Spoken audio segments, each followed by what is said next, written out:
एक ट्यूशन पढ़ाने वाली टीचर एक बच्चे को उसके घर जाकर ट्यूशन पढ़ाया करती है और यह करते करते लगातार उसे 9 साल बीत जाते हैं। इस 9 साल के अंतराल में उनका घर जैसा संबंध हो जाता है। उस लड़के को वो अपना भाई बनाती है और हर रक्षाबंधन पर उससे राखी बंधवाती है। इधर दूसरी तरफ उसके जो पिता होते हैं लड़के के, उससे उस टीचर का अफेयर हो जाता है और अफेयर में वो इतना एक दूसरे के प्रभावित हो जाते हैं, वो बीच से उस लड़के की माँ को हटाना चाहते हैं। वो एक प्लानिंग करते हैं उसकी माँ को हटाने के लिए, लेकिन होता क्या है कि उस टीचर की हो जाती है मौत। आइए दोस्तों जानते हैं पूरा मामला क्या था, किस तरह से उन्होंने प्लान बनाया और उनका प्लान किस तरह से फेल हो जाता है। नमस्कार, जय हिंद। आप देख रहे हैं APH न्यूज़ राहुल रावत के साथ। तो दोस्तों आज की जो मैं आपको हकीकत की कहानी बताने जा रहा हूं, राजस्थान में एक जिला पड़ता है अलवर और यहीं का एक इंडस्ट्री एरिया है भिवाड़ी, और यहाँ पर एक ततारपुर और इसमें एक कॉलोनी पड़ती है इंदिरा कॉलोनी। दोस्तों 16 मार्च 2022 को शाम को करीब 7:30 बजे का टाइम होता है। वहाँ से जो एक लोग बाग घूम कर निकल कर जा रहे होते हैं, पुलिया के नीचे बहुत ज़्यादा दुर्गंध आने लगती है। दुर्गंध को देखकर वो लोग परेशान हो जाते हैं और पुलिस को फ़ोन कर देते हैं। पुलिस मौके पर पहुंच जाती है और मौके पर जाकर देखती है तो एक बोरे में एक लाश उसके अंदर बंद हुई पड़ी है। दोस्तों पुलिस उसे उठाती है और अपने कब्जे में ले जाकर पुलिस स्टेशन ले जाती है। वहाँ जाकर उसे देखा जाता है, उसके फ़ोटोग्राफ लिए जाते हैं और आसपास के एरिया में फ़ोटोग्राफ दिखाए जाते हैं कि ये किसकी लाश है, अगर कोई इसका जानकार है तो आकर हमसे मिले। तमाम तरह की कोशिशें की जाती हैं। फ़ोटोग्राफ को सोशल मीडिया के ज़रिए, इलेक्ट्रॉनिक मीडिया के ज़रिए, अखबार के ज़रिए हर जगह उसको फैलाया जाता है, लेकिन कहीं से भी उसका पता आता नहीं चलता कि वो लड़की है कौन और कौन इसको मारने वाला। तमाम तरह के सवाल वहाँ पर लोगों के भी होते हैं, पुलिस के भी तमाम तरह के सवाल होते हैं कि हकीकत में ये लड़की कौन है और इसको कौन यहाँ पर मार कर फेंक के गया है। दोस्तों 48 घंटे ऐसे ही बीत जाते हैं, लेकिन कोई भी उस लड़की की पहचान करने के लिए नहीं आता। 48 घंटे के बाद उस लड़की का पोस्टमार्टम किया जाता है, तो पोस्टमार्टम से पता चलता है कि उस लड़की का गला दबाकर उसकी हत्या की गई है। दोस्तों अब भी पुलिस के लिए बड़ा सवाल होता है कि ये लड़की है कौन और इसको यहाँ मार कर फेंक कर कौन गया है। तो दोस्तों जो वहाँ के SP होते हैं शांतनु कुमार सिंह, वो एक टीम गठित करते हैं और उस टीम में जो SHO होते हैं विजय चौहान ततारपुर थाने के, उनको नियुक्त किया जाता है और उनसे कहा जाता है कि किसी भी तरह से इसका पता लगाओ कि ये कौन है और इसके साथ में ऐसा करने वाला कौन है। दोस्तों जो SHO होते हैं विजय कुमार सिंह, वो चारों तरफ जांच करते हैं, चारों तरफ के CCTV कैमरों को खंगालते हैं। इधर वो आगे जाके एक टूल पर CCTV कैमरे को खंगालते हैं, लेकिन कहीं से कोई खुलासा नहीं मिलता। दोस्तों ऐसे ही समय बीतता रहता है, 2-3 दिन बीत जाते हैं। 2-3 दिन बीतने के बाद एक होटल का मालिक होता है जिससे HSO साहब बात करते हैं और उससे पता चलता है कि सर मैंने यहाँ से 2-3 दिन पहले एक DL नंबर गाड़ी को यहाँ से जाते हुए देखा है और DL नंबर गाड़ी जिसका कलर सिल्वर कलर है, वो गाड़ी यहाँ से निकलती है और शायद मेरे हिसाब से उस गाड़ी में ही कुछ ऐसा हुआ है। अब पुलिस के पास एक थोड़ा सा क्लू मिलता है, एक गाड़ी जो कि सिल्वर कलर है और DL नंबर है, तो पुलिस दोबारा से CCTV कैमरों को खंगालती है। टूल पर जाकर CCTV कैमरे खंगाले जाते हैं, पूरी टाइमिंग के साथ उन्हें देखा जाता है, तो ये DL नंबर गाड़ी पता चल जाती है। जो गाड़ी दिखती है वो DL10N9908 इस नंबर की गाड़ी को देखा जाता है, इसकी जांच पड़ताल करी जाती है। तो ये कड़कड़ दुम्मा के नंबर की गाड़ी होती है दिल्ली की, और जिसके नाम ये गाड़ी होती है उसका नाम होता है सुनैना गुप्ता। अब तो पुलिस सुनैना गुप्ता के पास पहुंच जाती है, उसके घर पहुंच जाती है। पुलिस को लगता है कि कहीं ये सुनैना गुप्ता की ही लाश ना हो। दोस्तों जैसे ही दरवाज़ा खोला जाता है तो वहाँ से जो बाहर आती है वो खुद सुनैना गुप्ता होती है। पुलिस वाले उससे पूछते हैं कि आप कौन हो, तो वो खुद बताती है कि मैं सुनैना गुप्ता हूँ।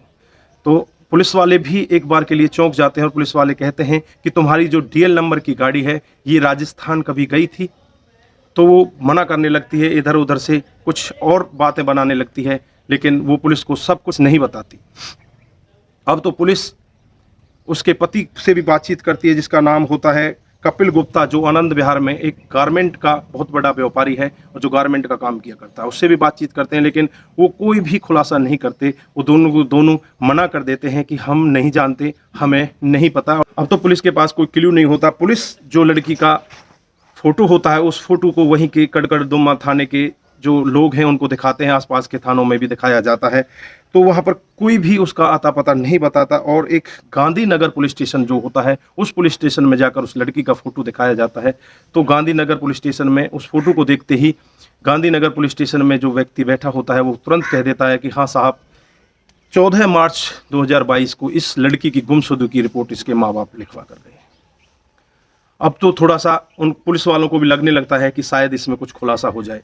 तो वो जिस लड़की के माँ बाप जो पुलिस स्टेशन में रिपोर्ट लिखा कर गए थे वहीं पहुंच जाते हैं और वहां पहुंचकर उन बूढ़े माँ बाप से जांच पड़ताल, बूढ़े माँ बाप से पता किया जाता है। तो पता चलता है कि उस लड़की का नाम प्रियंका खत्री है और वो उस दिन 14 मार्च को अपने घर से एटीएम से पैसे निकालने के लिए गई थी, लेकिन घर वापस नहीं आई। फिर उनसे और पूछताछ की जाती है कि तुम्हारी बेटी करती क्या थी। तो वो बूढ़े माँ बाप बताते हैं कि हमारी बेटी एक प्राइवेट में ट्यूशन पढ़ाया करती थी और जिन बच्चों को ट्यूशन पढ़ाती थी वो कपिल गुप्ता और सुनैना गुप्ता के बच्चे। अब तो पुलिस एकदम से जो सस्पेक्ट होता है पुलिस का, सुनैना गुप्ता और कपिल गुप्ता के ऊपर चला जाता है। अब पुलिस वापस सुनैना गुप्ता और कपिल गुप्ता को गिरफ्तार कर लेती है और गिरफ्तार करने के बाद उनसे पूछताछ की जाती है। पहले तो वो टाल मटोल करना चाहते हैं, लेकिन बाद में जब पुलिस सख्ती के साथ उनसे पूछताछ करती है तो टूट जाते हैं और एक बहुत बड़ा खुलासा करते हैं। तब कपिल गुप्ता बताते हैं कि जो ये लड़की है ये हमारे साथ में काफ़ी दिन से हमारे बच्चे को पढ़ा रही होती है और इसको पढ़ाते पढ़ाते 9 साल बीत जाते हैं। जैसे ही 2 साल बीतते हैं इस लड़की का अफेयर उस कपिल गुप्ता से हो जाता है और धीरे धीरे वो कपिल गुप्ता के साथ मिलने जुलने लगती है और उसके साथ वही संबंध बनाने लगती है जो एक मर्द और जनानी के संबंध होते हैं, जो हस्बैंड और वाइफ के संबंध होते हैं। वो घर वालों को शक ना हो इसलिए वो लड़की कपिल गुप्ता के लड़के को राखी बांधती है और हर रक्षाबंधन पर उससे ऐसे ही व्यवहार करती है कि जैसे वो एक बहन और भाई है। धीरे धीरे समय बीतता रहता है।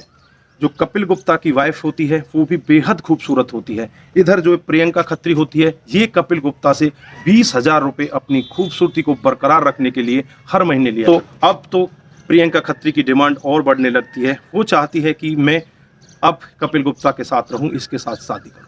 घर में उसके कई बार रिश्ते भी आते हैं, उसके बूढ़े माँ बाप भी उसे कई बार उसकी शादी के लिए कहते हैं, लेकिन वो मना कर देती है। एक बार तो ऐसा भी होता है कि उसके शादी से मना करने के लिए वो लड़की खुद जहर खा लेती है और घर वाले इतने परेशान हो जाते हैं, उसे हाथ जोड़ कर कहने लगते हैं कि बेटा तुम ऐसा काम मत करो, हम तुम्हारी शादी वहीं करेंगे जहाँ तुम चाहो।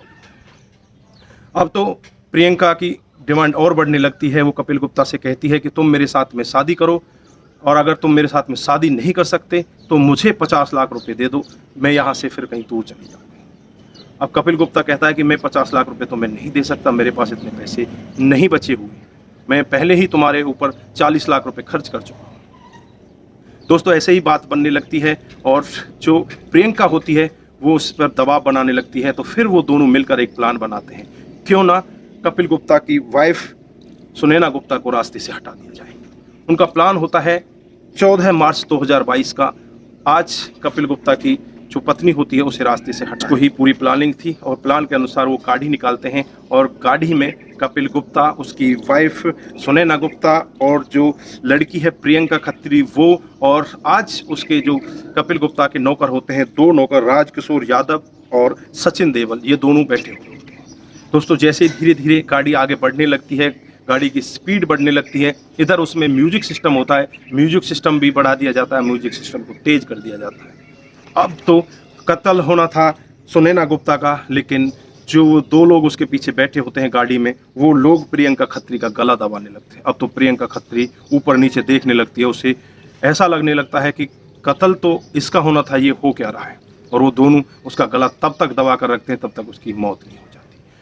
बात करें आवाज़ की, जो आवाज़ होती है, जो उसमें सिस्टम की आवाज़ बहुत ज़्यादा तेज करी हुई होती है, उससे उस लड़की की आवाज़ बाहर नहीं जा पाती और उसे मारकर फिर वहाँ से वो ततारपुर भिवाड़ी पहुँच जाते हैं। इंदिरा कॉलोनी में जाकर उस लड़की को एक बोरे में भरकर उसे फेंक दिया जाता है। 16 मार्च 2022 को शाम को करीब 7:30 बजे इस सब का खुलासा होता है। तब जाकर पता चलता है कि एक लड़की को यहाँ पर मारकर फेंक दिया गया है। यहाँ पर आप लोगों ने देखा कि वो 4 लोगों को पुलिस गिरफ्तार कर लेती है और चारों को ही जेल भेज देती है। अब यहाँ पर रह जाते हैं तो कपिल गुप्ता के 2 मासूम बच्चे, जिनका कोई कसूर नहीं है। और वो दोनों को दोनों अकेले रह जाते हैं। अब उनकी परवरिश कौन करेगा, उनकी देखरेख कौन करेगा? उनके माँ बाप दोनों जेल में चले जाते हैं और जो 2 नौकर होते हैं वो भी जेल में चले जाते हैं।